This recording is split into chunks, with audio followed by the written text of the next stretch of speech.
안녕하세요. 저는 40대 중반 주부입니다. 정말 어디서부터 시작해야 할지 모르겠지만 제가 겪고 있는 일을 말씀드리려고 해요. 혹시라도 저와 같은 상황에 계신 분들께 조금이라도 도움이 될까 해서 용기를 냈습니다. 저희는 평범한 3인 가족이었어요. 남편은 올해 45세, 현재는 작은 회사에서 근무하고 있어요. 사실 남편은 한 직장을 오래 다니지 못하는 성격이에요. 최대로 오래 다닌 곳이 5년이 안 되고 심지어 한 달 만에 그만둔 직장도 있어요. 성격이 예민하고 상사나 동료와 갈등이 생기면 견디지 못하고 나오더라고요. 그래서 항상 경제적으로 불안정했어요. 그때마다 저는 남편을 달래고 위로하면서 새로운 시작을 응원했죠. 딸은 초등학교 5학년, 정말 착하고 공부도 잘하는 아이예요. 저는 전업주부로 지내면서 꾸준히 파트타임 알바도 해왔습니다. 시어머니는 저희 집 가까운 곳에 사셔서 도움을 많이 주시는 편이에요. 거의 매주 한두 번은 오셔서 손녀를 봐주시고 제가 힘들어할 때마다 항상 도와주시려고 하셨죠. 결혼 초기에는 정말 의지가 많이 됐어요. 남편이 직장을 그만둘 때마다 시어머니가 위로해주시고 새로운 직장을 구할 때까지 작지만 경제적으로도 도움을 주셨거든요.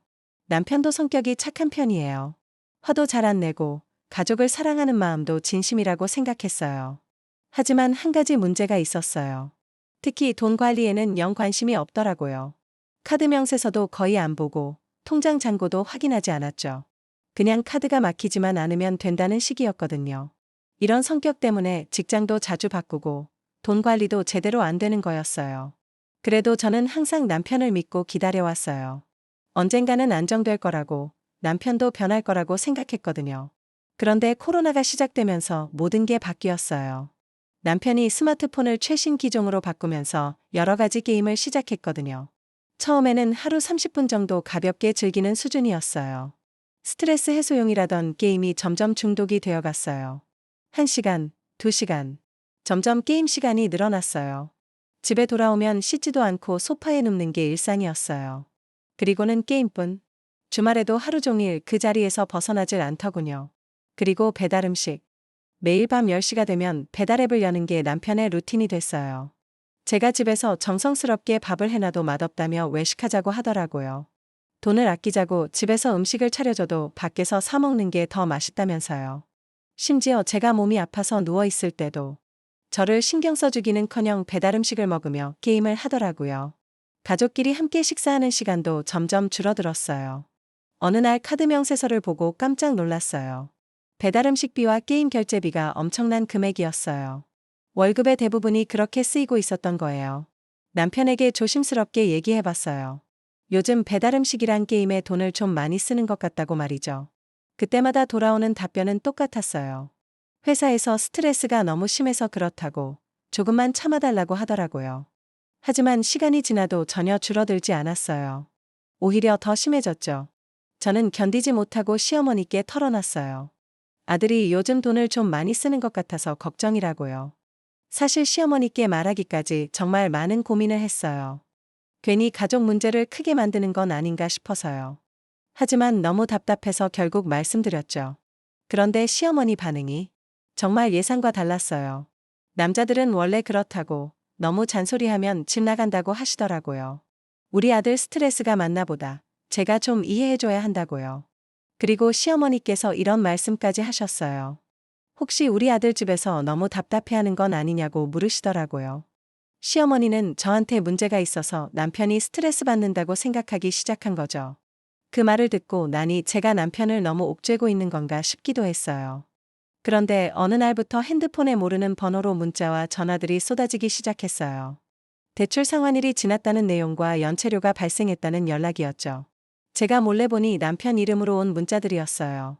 저 몰래 소액 대출을 여러 곳에서 받고 있었던 거예요. A저축은행, B캐피탈, C대부 업체, 이름도 들어본 적 없는 곳들이었어요. 남편을 추궁했더니 그제서야 털어놨어요. 게임에서 좀 썼는데 금방 갚을 수 있다고 하더라고요. 하지만 남편의 말과 달리 빚은 눈덩이처럼 불어나고 있었어요. 매일 전화벨, 문자 알림 소리만 들어도 하루 종일 가슴이 두근거렸죠. 제가 정말 견딜 수 없었던 건 딸이 변해가는 모습이었어요. 예전에는 밝고 활발했던 우리 딸이 점점 조용해졌어요. 친구들 이야기를 할 때면 눈빛이 어두워지더라고요. 딸이 친구들은 다 수학학원 다니는데 자기만 안 다녀서 수업이 어렵다고 하더라고요. 그 말을 듣는 순간 가슴이 찢어지는 것 같았어요.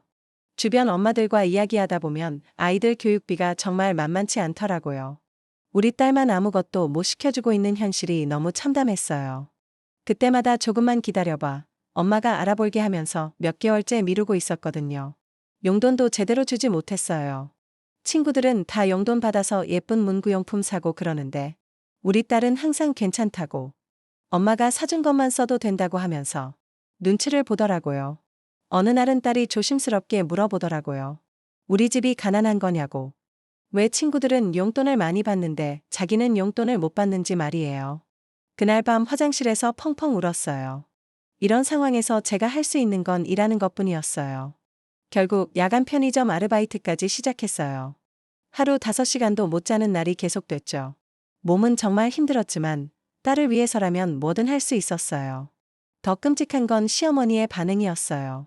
제가 아르바이트를 시작했다고 하니까 이렇게 말씀하시더라고요. 우리 아들이 돈을 못 벌어서 며느리가 새벽에 나가서 일한다고 소문날까봐 창피하다고요. 그 말을 듣고 남편과 크게 싸웠어요. 남편이 화가 나서 그때 털어놨는데 엄마가 용돈 줄 테니까 마음껏 쓰라고. 아내 몰래 해야 하는 일 있으면 언제든 말하라고 하셨다고 그랬대요. 그때서야 알았어요. 이게 바로 이간질이 시작이었어요. 이런 상황에서도 시어머니는 계속 남편 편만 드셨어요.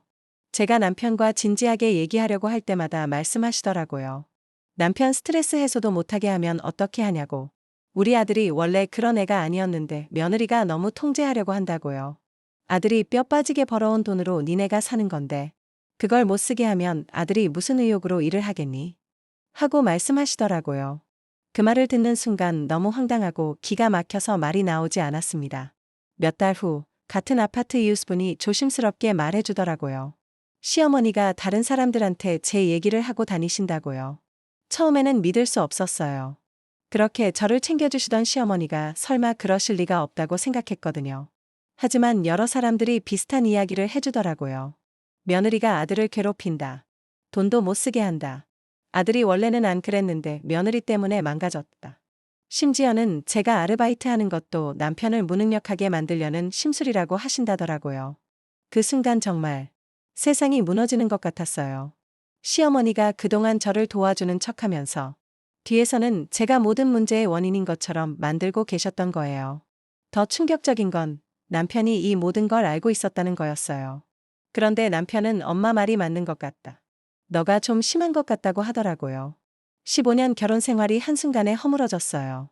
더 이상 참을 수 없어서 시어머니와 직접 대화했어요. 마지막이라는 생각으로 모든 걸 다 말씀드렸어요. 저희 가정이 빚더미에 앉아 있는데 왜 아들한테 더 쓰라고 하시냐고 물었어요. 딸이 친구들 앞에서 위축되고 있고 제가 일해도 빚만 늘어간다고요.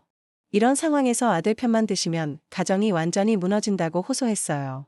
그랬더니 시어머니가 우리 아들 행복이 제일 중요하다. 남자가 밖에서 돈 벌어오는데 그 정도는 써야 정상이다.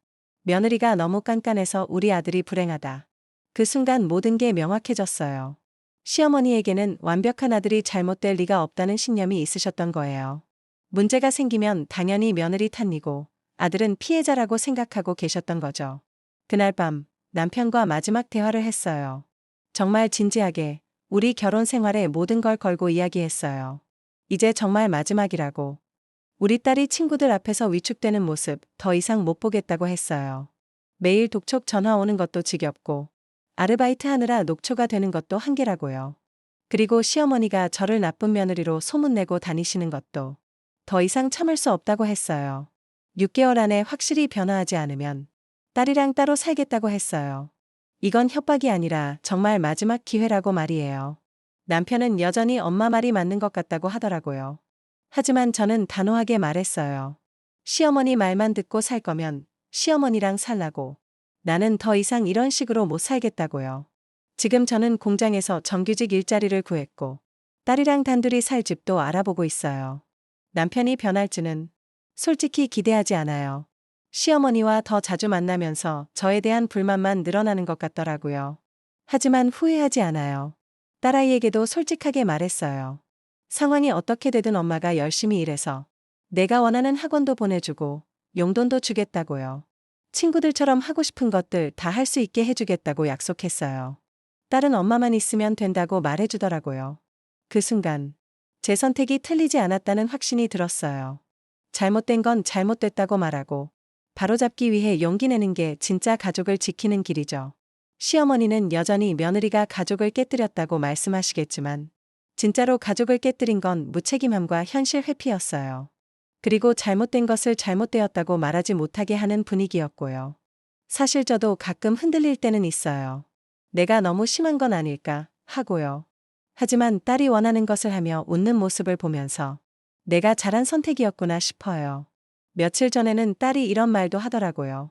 엄마가 예전보다 훨씬 밝아졌다고, 자기도 그래서 기분이 좋다고요. 아이들은 다 알고 있더라고요. 부모가 힘들어하는 것, 집안 분위기가 좋지 않은 것. 혹시 저처럼 힘든 상황에 계신 분들이 있다면 조금이나마 용기를 내시는데 도움이 되었으면 좋겠어요.